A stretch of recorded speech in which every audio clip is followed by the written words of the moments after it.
19 जनवरी 1990 ये वो दिन था जब कश्मीरी पंडितों का कत्लेआम हुआ था। सवाल उठना लाजमी है कि तब सरकारें क्या कर रही थी।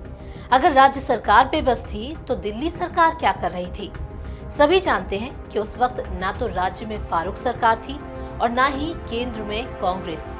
साल 1989 के आम चुनाव में राजीव गांधी हार गए थे। इसने वीपी सिंह के लिए पीएम पद का रास्ता तैयार किया था। वो गठबंधन की सरकार चला रहे थे जिसे बाहर से बीजेपी और वाम दलों का समर्थन प्राप्त था। इसके बावजूद भी इस मुद्दे पर कांग्रेस ही घिरती है। क्यों? ये जानने के लिए थोड़ा पीछे चलते हैं।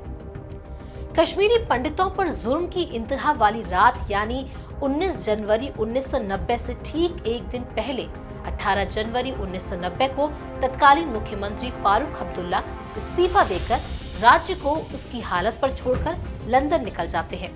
जब कश्मीर में हालात इतने खराब थे तब उसकी स्थितियों को ठीक करने की कोशिश करने की बजाय वहां के मुख्यमंत्री का इस्तीफा देकर विदेश निकल जाना जाहिर है उन्हें संदेह और सवालों के घेरे में खड़ा करेगा। जेकेएलएफ से फारूक के रिश्ते भी हमेशा सुर्खियों में रहे। इन्हीं सवालों और विवाद के बीच जम्मू कश्मीर के तत्कालीन सीएम फारूक अब्दुल्ला का अब बयान आया है। उन्होंने कहा है कि कश्मीर में 1990 में जो भी हुआ वो एक साजिश थी और उसी साजिश के तहत कश्मीरी पंडितों को भगाया गया था, लेकिन मैं इसका जिम्मेदार नहीं हूँ। जिम्मेदार वो हैं जो उस वक्त दिल्ली पर राज कर रहे थे। अब सवाल खड़ा होता है कि आखिर क्यों घिरती है कांग्रेस और फारूक सरकार। इस हादसे को लेकर कांग्रेस और कश्मीर में तत्कालीन फारूक सरकार को जिम्मेदार ठहराया जाता है, जबकि केंद्र में गठबंधन वाली वीपी सिंह की सरकार थी। ऐसा इसलिए क्योंकि ये सब एक दिन में नहीं शुरू हुआ था। दिसंबर 1988 से ही वादी में मासूम हिंदुओं को निशाना बनाया जाने लगा था।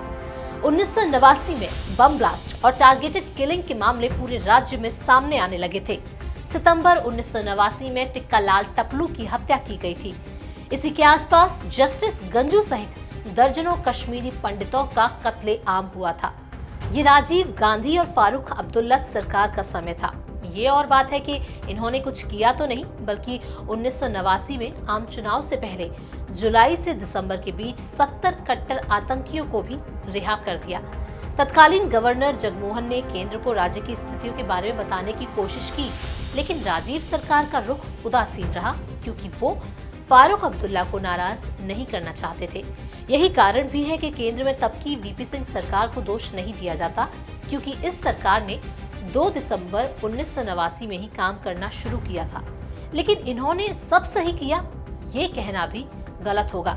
अपने गृह मंत्री मुफ्ती मोहम्मद सैयद की बेटी की जान बचाने के लिए 5 खूंखार आतंकियों को छोड़ना भी उनमें शामिल है।